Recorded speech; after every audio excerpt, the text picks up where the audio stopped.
Hello, Humane marketers. Sarah Znakrocha here. Welcome to another episode of the Humane Marketing Podcast, a place to be for the generation of marketers who cares. This is the show where we talk about marketing your business in a way that feels good to you, is aligned with your values, and also resonates more with your conscious customers because it's not pushy, ethical, and also beautiful. So if you're a regular here, you know that I'm organizing the conversations around the 7 Ps of humane marketing. And if you're new here and this is your first time, welcome. I'm so excited you're here.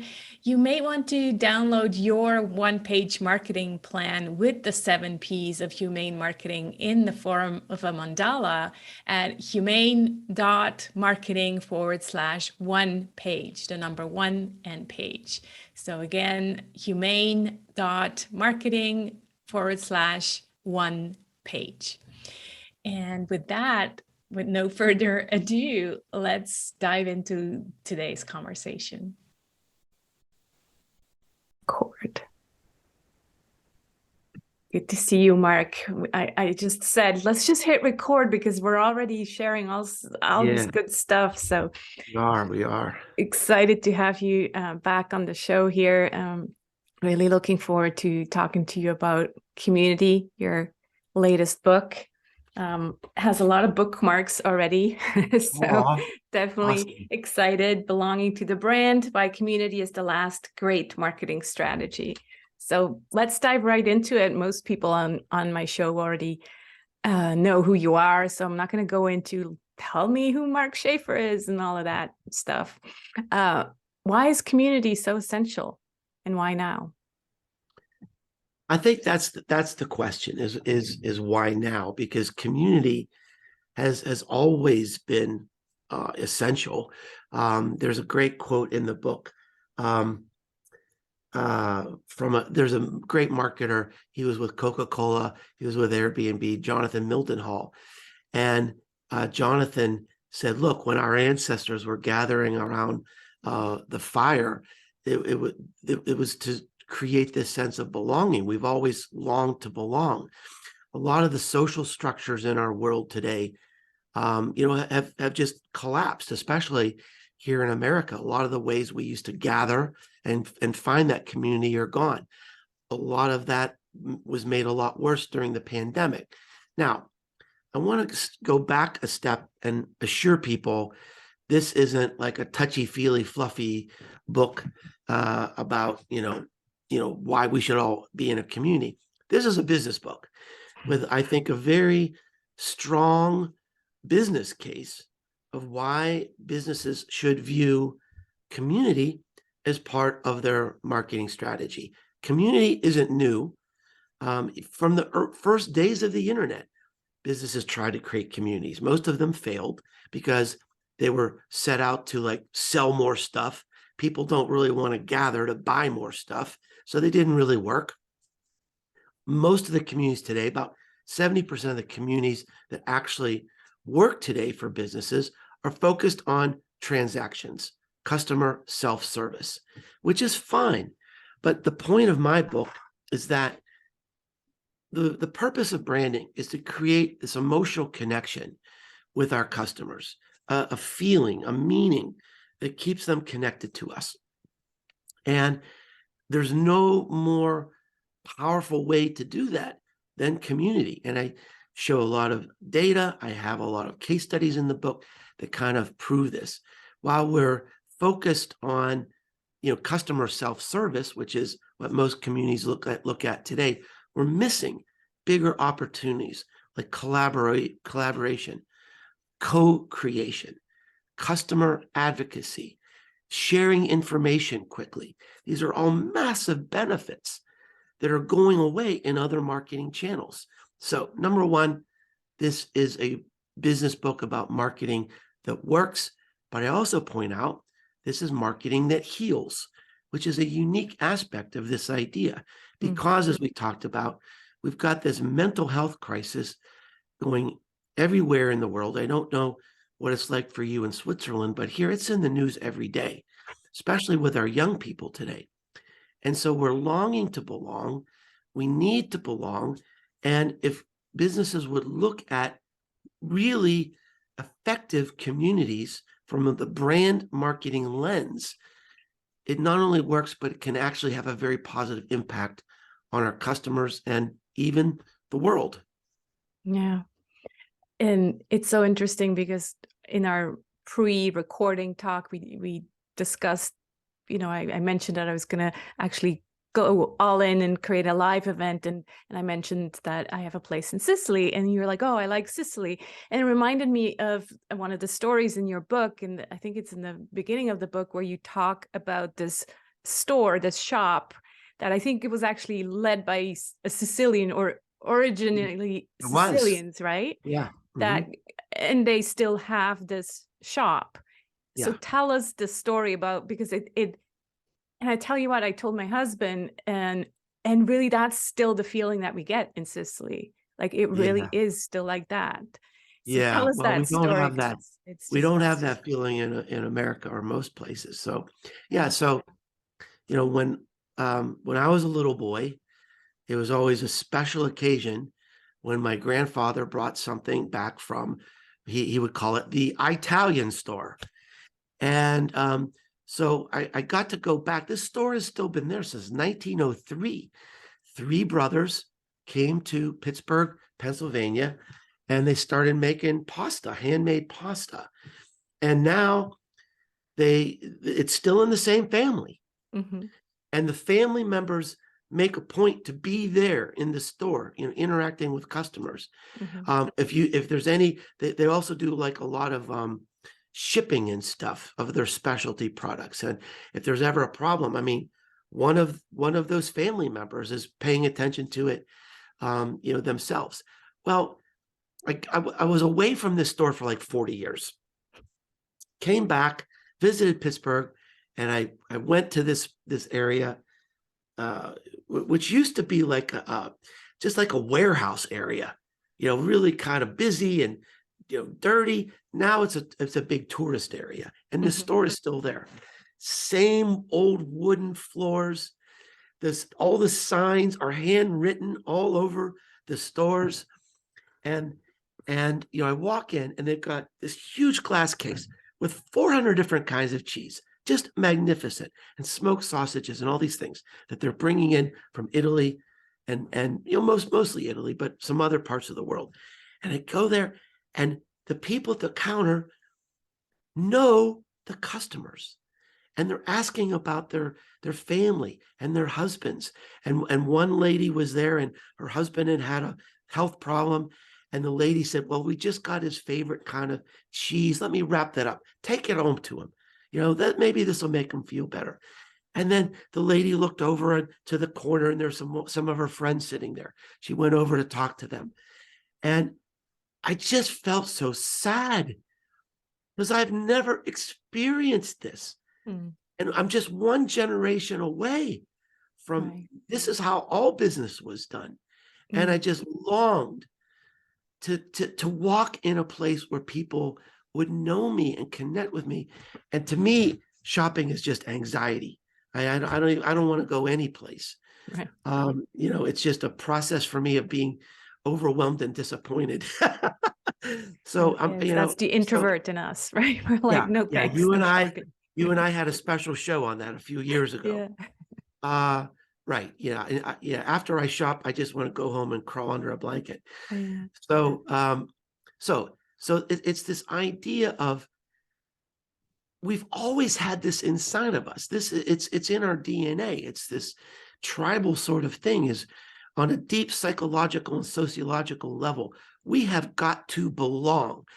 And Sarah, this was one of the elements in my life that provoked me, that drove me to write this book. A few years ago, there was a headline in the New York Times that said the loneliest generation. And it was referring to Gen Z. And it just broke my heart how our children and these teenagers, they're just suffering. They're so isolated and lonely and depressed.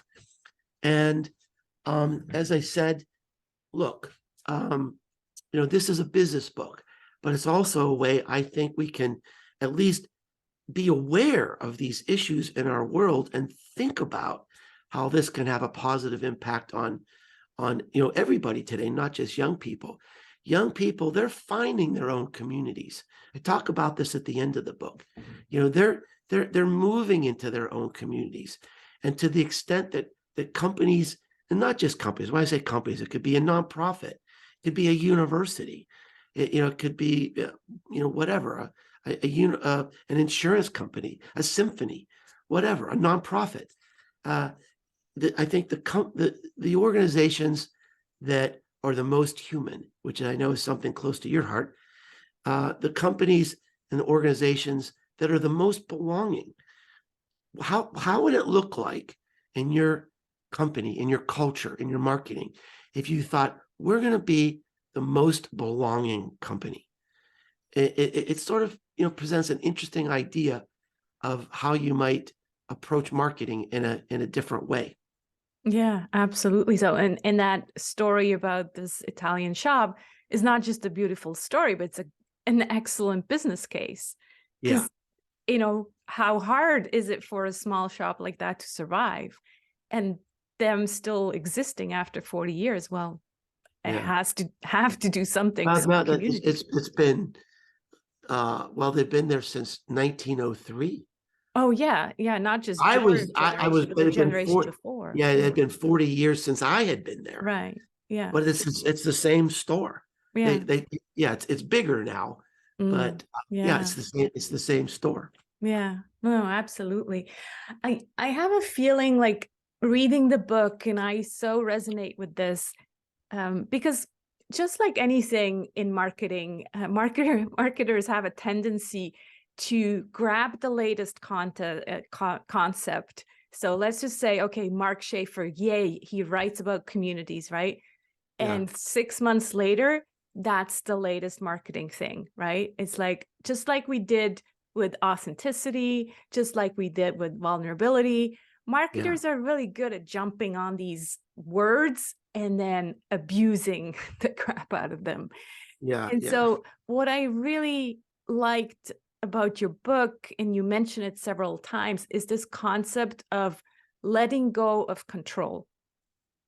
That you cannot control a community growth. You cannot, somehow market or kind of manipulate a community.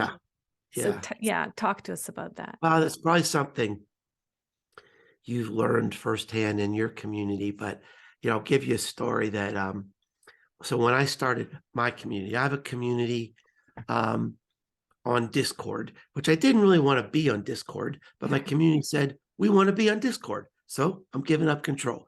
So here we are in Discord. Thought, well, this is a community. This is a community that, I kind of brought these people together, and they're interested in the future of marketing. So they're probably interested in things I'm talking about, like personal branding and being a professional speaker and writing books. So I created my own little chat rooms thinking, oh, this is where we're going to have interesting dialogue about these subjects. Now, those rooms are the emptiest rooms on the whole site because they didn't want to go there. They took it in a completely different direction.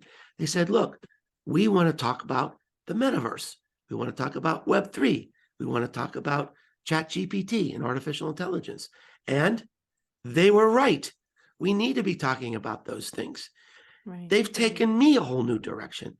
But that community has become my university.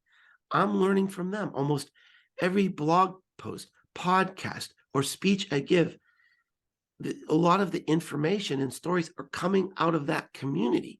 Right. So they're keeping me relevant because they're spread out all over the world, teaching me what they're seeing is going on out there. Yeah. So that letting go of the control and almost like letting the community taking over, that is so big, and it's so, I think, against what a lot of us business owners or marketers have learned, where we, and I also remember you or mentioning that a community is definitely not an audience, right? That distinction is so essential. And yet we see probably 90% of the people using the words interchangeably. They call a community, they say they have a community where they actually just have a free Facebook group where they sell their programs.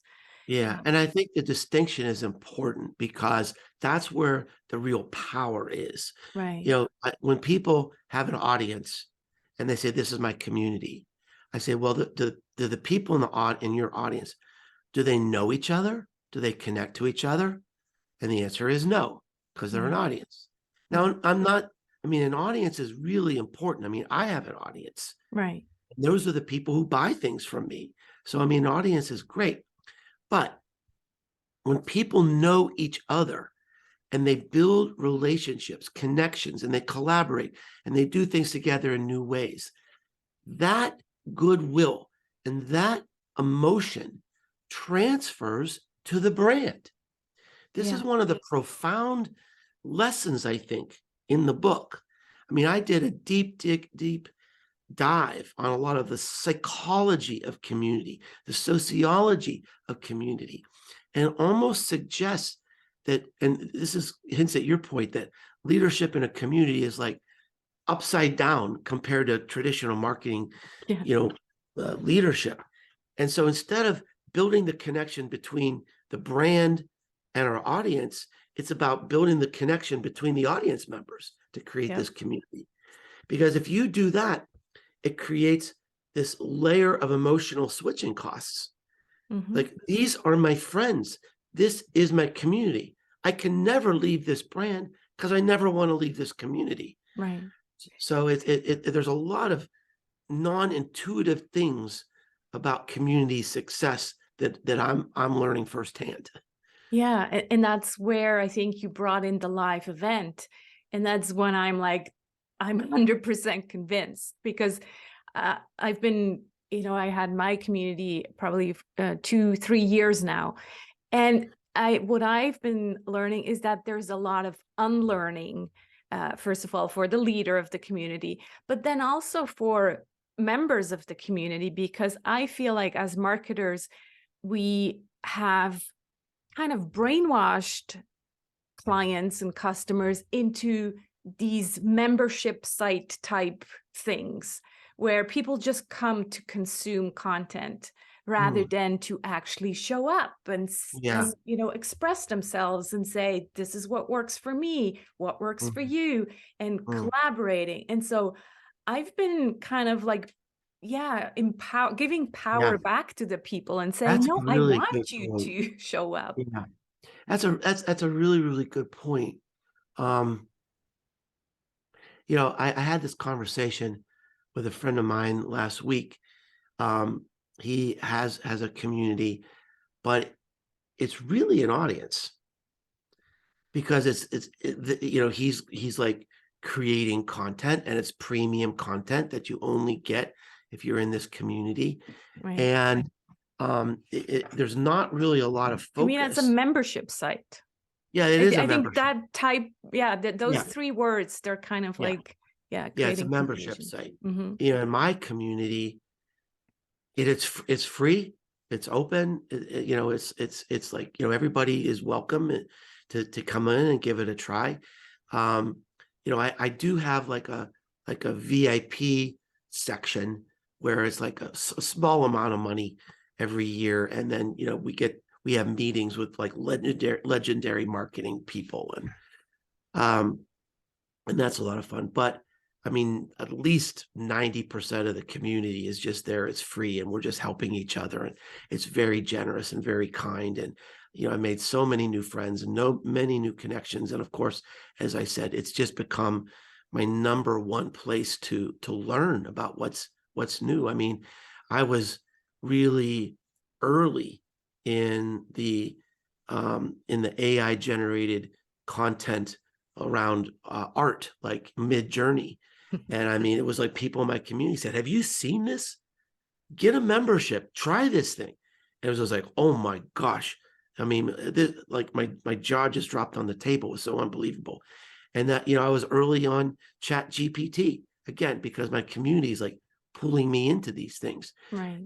And I think that's a big part of being relevant today, not necessarily being an expert in everything, but knowing enough to at least ask the right questions about everything, just, you know, dabbling in the metaverse and Web3 and all these new things. And that the community is helping me remain relevant. What a gift is that? Now, think about what that means to a big brand.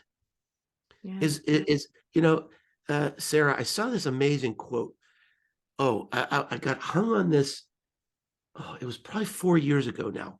There's a quote by the CMO of Pepsi, and he said, "The days of the big brand are over. The big brand campaign campfires, bonfires are over. And today it's about being relevant in cultural moments." And I thought, that is fascinating. But what does that really mean? How does that show up? And if you watch what some of these brands are doing now, they like, if there's like a big award show, like the Grammys or the Emmys or the Oscars, or there's like big festivals. One of the things Pepsi did, for example, was there was some big like cultural festival in New York, and they created a soft drink especially for this festival. It tasted like Zinfandel or something, right? I mean, I can't imagine how bizarre that would be, but it was in a pink can.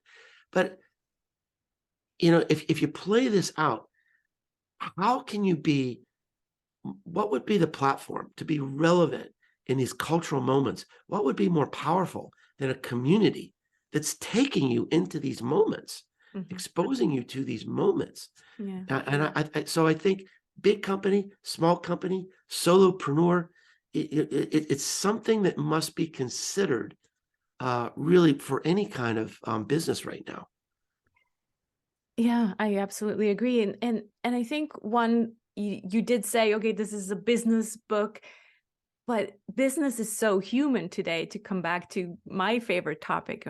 And so those are those humanizing moments, right? It's like we're not, and that's why the let me build a community so that I can sell more stuff doesn't work, because that's not why humans gather. They don't they don't come into a community to buy more. And so I think brands need to be super careful with that, you know, thing. They can go completely wrong if they start selling into the community. Yeah, that's the number one reason why communities fail. Yeah. Is because they say, okay, well, we'll start a community, but you know, this is going to help us meet our quarterly sales numbers. And you know, a company has to do that. I've been in that world for a long time, but that's going to drive your community away. And you know, I think one of the gifts of this book, I hope people see this as a gift, is in chapter 10, I look at measurement in an entirely new way. I mean, community and measurement, this has been just a thorn in the side of communities forever. And I give a case study in the book about these big sports drink brands, Gatorade versus Powerade. And I show the power of brand marketing, where you sponsor events and you get connected to cultural moments. And you know, maybe you sponsor the World Cup. Well, okay, so if you sponsor the World Cup and your brand is everywhere, does that sell more products? Yes. Can we measure that? No, probably not. So I make this distinction between brand marketing and direct marketing. And what I'm showing is that almost every community is trying to manage it and measure it like direct marketing. But if you do that, you miss the whole thing about trust and loyalty and emotion and love and co-creation, collaboration and advocacy. You're missing the main event. And so if the community reports to the marketing department, which understands what brand marketing is, we kind of take that pressure off.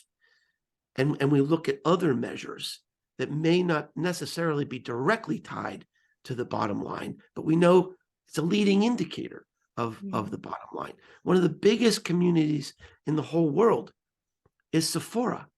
Now, Sephora is a cosmetics company. Do you have Sephora over there? We do. Well, I mean, yeah. they're based in Europe, I think. Yeah. And They're French, right?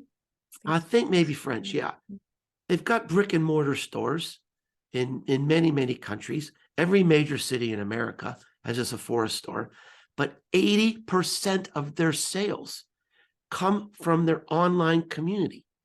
And their number one measure in their community is engagement, because they see engagement as the leading indicator to sales. So it's, again, this goes back to what we were talking about earlier. It's like this turns the traditional marketing mindset kind of upside down.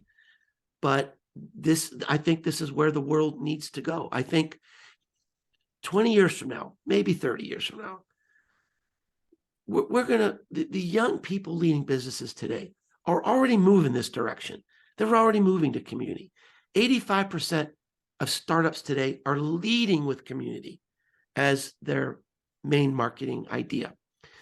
30 years from now, the world's going to look back at the period we're in now, and we're going to say, remember those days we used to spam people?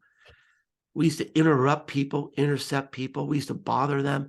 We used to fill their mailboxes with all this direct mail that wasn't even relevant to them anymore. What were we thinking? Yeah. I'm so happy we read Mark's book 30 years ago.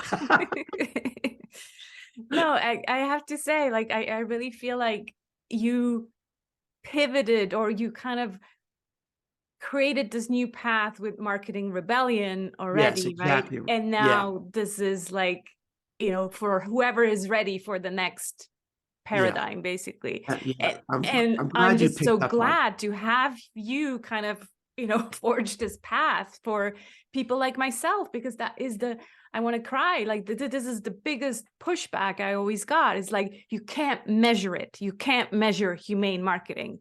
And I felt like saying, so what? This is the only way. We got to go. Yeah. And so now to say, well, then if you don't listen to me, listen to Mark Schaefer, right? Yeah, I mean, it is. And look, I'm a measurement junkie. A lot of people don't know this about me, but I actually have the equivalent of a master's degree in statistics. So, I mean, I'm all about the numbers.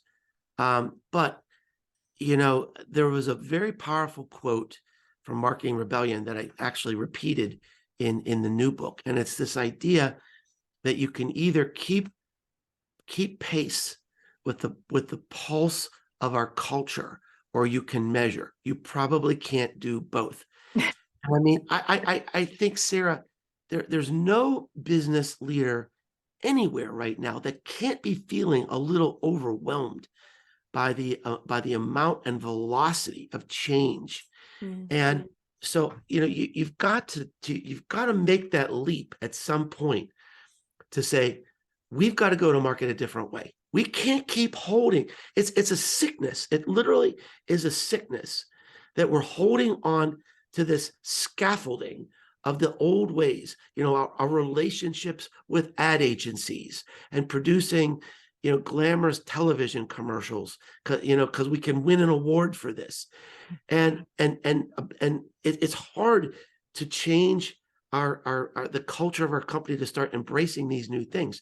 I think every company today should be taking at least 10% of their marketing budget and experimenting, maybe on things you can't measure, you have no hope of measuring, to move more toward this human-centered view of marketing. Because just because you can't measure it doesn't mean you shouldn't do it. I mean, there's a lot of things we can't measure. We can't measure, wind. We can't measure love, right? We can't measure love. We can't measure, how good we feel on a sunny day. But that doesn't mean we shouldn't go to the beach. Doesn't mean we shouldn't fall in love. We need to take advantage of those things. And there are many things in marketing today. We are in the early days, in the early stages, and especially young people today have an entirely different expectations of what they want from businesses and what they want from marketing. And we've got to start moving that way now. Gen Z, they're not babies. We just had the first member of Gen Z become elected to the United States Congress. They're consumers. Right. In the next 5 years, they're going to be our leaders and our procurement managers. Great entrepreneurs. So I mean, we need to wake up. We really do. We need to get rid of these sick, antiquated practices and wake up to deliver. So we're going to stop doing things that people hate. Just stop it, and then double down on the things that people love. Yeah. How do you feel about these, the marketers that are out there now in let's say in bigger companies, but even entrepreneurs, like besides you reading your book, how are we going to get them up to speed with these skills? Because unfortunately, unless they have the luck to have you at a lecture in their university, they're still being taught marketing from the 60s. Yes. So it's such a big mismatch. And I see that in the online marketing sphere as well. We're still being marketed to like 20 years ago with all the shaming and manipulating and all you want. Well, it's interesting, Sarah, that a lot of the problem right now is actually even in the universities. I mean, the universities, many universities are so far behind. I think the slowest moving, most bureaucratic organizations I've ever worked with are universities. And these are the institutions that we're counting on to keep our students relevant. And there's many young people coming out of universities that are, connecting to me saying, I'm totally unprepared for the world. All this stuff I learned, nobody's even doing this stuff anymore. So there's a lot of problems. There's a lot of issues. But here's the thing that gives me a lot of hope. First of all, there is change happening. Absolutely. Sarah, there have been people that have taken my Marketing Rebellion book and said, this is the new framework. This is the way we're going to go forward. Not just small companies. There's a Fortune 100 company that contacted me and said, this is the way we need to go forward. How can you help us do this? So that's number one. Number two, I think the best leaders today, they want to stay relevant. If you're managing a brand, here is your mission. A brand is a never-ending journey of relentless relevance. Relevance to now, to this moment, to this year, to this culture. That's it. That's your job. And to be relevant, you've got to move away from some of these things that people just see are not relevant anymore. They don't even work anymore. So we've got to start reaching out. We've got to start experimenting. And I think what gives me hope is that, look, any great professional today, they know this. They want to be relevant. They want to be relevant in their careers. They want their companies to be relevant. And so I think my message is going to connect because it has to connect. Yeah, I do feel also, always come back to COVID, but I do feel like it has helped with human evolution and of consciousness, and people never like before they're like, we're done with this spammy marketing stuff, like the kind of, I call it the bullshit. The word is escaping me, but like the trigger, is like BS meter. We know, we can tell that this is all fake. So that's so I do feel, there's this gap between consciousness that has risen and some of the marketing stuff that is just so outdated. But like you, I totally believe in humanity, and I believe that people feel it, like you can just feel it, that there's this craving for belonging, and so I'm just I mean, you talk about measurement, that is documented. I mean, it's just coming at us in every day, in every way. It's all over the news here in America. And I mean, just like 2 weeks ago, I saw this statistic that was just incredible, that of the young people aged 18 to 24, 51% of them had sought medical treatment for a mental health issue. The average for every other generation, including, my generation, is 24%. Wow. Yeah. For young people today, it's 51%, and the average for every other generation is 24%. There's something really wrong here going on. And, look, my book is not Pollyannish saying, hey, start a community and change the world. I'm saying, look, there's a real marketing urgency to consider new ideas like this. And oh, by the way, it's going to do some good for the people in your community. Yeah, I really feel this more so than in the other books, that you come from this place of let go of the ego and tap into the love. There's some warmth, even though it's a business book, I feel like there's some warmth reading this. And that's also the thing that we need now. It's like, how can you have a community that is cold and based on ego? Well, that's not going to work. So there definitely has to be the warmth as well. I want to tap into also kind of the bridging it to the technology piece to wrap up, because it could almost be like a paradox. It's like, wait a minute, okay, we have this problem with technology, young people, too much technology, and yet you're talking about technology and AI and Web3 in the last part of the book. So draw us this picture. How do they fit together?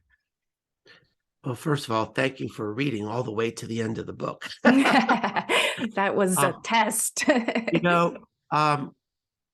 I'll tell you, some of the most interesting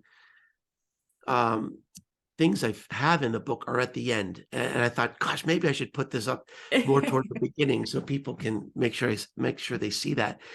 Well, so there are two big issues I talk about at the end of the book: technological changes and sociological changes. They kind of go together, that are suggesting there are going to be very new kinds of communities in the future.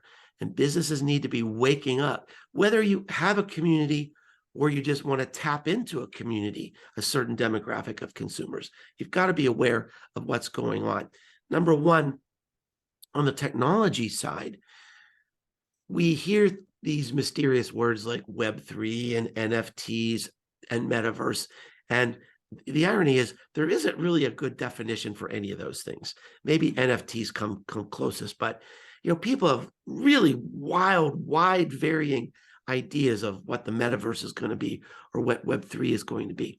But when you cut through all the jargon, what you really end up with is new ways for people to belong. And especially young people today are just surging into these areas. So we've got to be aware of what's happening, what's going on there, how these communities are being created, and consider if that's one of the ways we need to be relevant. On the sociological side, young people today, they want to be invisible. They don't want to be found. They don't want to be discovered. They don't want to be criticized and bullied and marketed to. So today, much of our marketing is dependent on social listening platforms that tap into Twitter and LinkedIn and Facebook. Well, guess what? Young people today, they're not there. They're not there at all. It's amazing to me. Sometimes I do guest lectures at universities, even like people in graduate school today. They're not on LinkedIn. It's crazy. So where are they? They're on Discord. They're on maybe they're on TikTok. They're on communities in the metaverse. They're on Fortnite. They're on Twitch. Guess what? Social listening platforms aren't there. The millions and millions of people are having brand conversations in places we can't see. Right. So just like you mentioned, Marketing Rebellion was a bit of a wake-up call. I think this book, part of it is a solution and part of it is a knock on the head as well, to say the world is changing in rapid and unexpected ways, and we don't have all the answers right now, but be aware of what is going on. And like I said, Gen Z, they're not babies, they're consumers, right, with growing economic power. So this is not something to put off, and we really need to think about this now. And I do also see this theme of letting go of control, right? The Gen Z doesn't want control, and so they want this connections of trust with the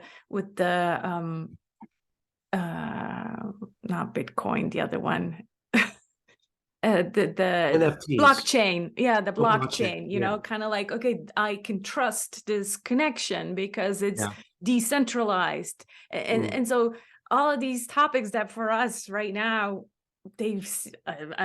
most marketers, I would assume, kind of sounds like Chinese. And so they have to really, what you're saying is basically almost you have to have one person per department stay on top of the new stuff, right? It's like, go. I think if you've got that kind of luxury, I mean, Sarah Wilson is someone I feature in my book. She is former Facebook, former Instagram, writes for Harvard Business Review, sort of looking at Gen Z culture and Gen Z marketing strategies. And she says rather boldly in the book, she said, I think it's time just to find the youngest person in your marketing department and say, pay attention to this because I don't understand it. And I saw that quote and I was like, lucky me, I have two sons, 16 and 19, and they tell me all the insights. Well, I mentor, my kids are grown, but I mentor young kids. And I mean, I'm always asking them, what are you doing? What are you seeing? Exactly. Let me watch you play Roblox. Why did you do that? Why did you buy that? And all the ad blockers, just like you said, right? It's like everywhere. I gotta watch my kids I mentor play Fortnite because I die every time. I can't. It's like, what's the use? I die immediately, which makes them laugh. But so I gotta watch them. I gotta watch them do it. Yeah. Wonderful. Well, I really appreciated this time with you, Mark. I'm totally with you. Community is the way to go. And I think we have a lot to learn from the communities, especially the marketers who think, you just throw up a website and a pay button and then there you go, you have your community. I think it's time to step back and step back from the ego and come with this humble learner approach to say, okay, what can I learn from this community? That's the way I look at it. And it sounds like you do too. Absolutely. Yeah. Well, thank you so much, Sarah. It's always a delight. Likewise. Talking to you. It's nice to find such a, I think we're of one mind and one heart when it comes to marketing. So it's good to find an ally out there. Thank you. Do you mention the names of your books again and your website so people can find? Yeah, the books we talked about today are Marketing Rebellion. We didn't mention Known, but the book on personal branding, I think, is extremely relevant today. I think personal branding, when you get down to it, can be it's everything in many ways when it comes to our careers in marketing. And then my new book is called Belonging to the Brand: Why Community is the Last Great Marketing Strategy. And you can find my blog, my podcast, my books, all my social media connections at businessesgrow.com. Wonderful. I always have one last question, Mark. What are you grateful for today or this week? Right now, I'm grateful for so much. I'm grateful for my health right now. I've gone through a week of illness here, and I'm grateful for. We talked a lot about community, but I'm also really grateful for your audience, my audience out there that supports me in so many ways. That's just incredibly humbling just to be interested in my work and support my work. So I'm grateful for you and your listeners today. Thank you, Mark. Always a pleasure to hang out. Yeah. Thank you, Sarah. Thanks so much for watching and being part of a generation of marketers who cares for yourself, for your clients, and for the planet. We really are change makers before we are marketers. So go ahead, be the change you want to see in the world. And I hope to see you again next week. Take care.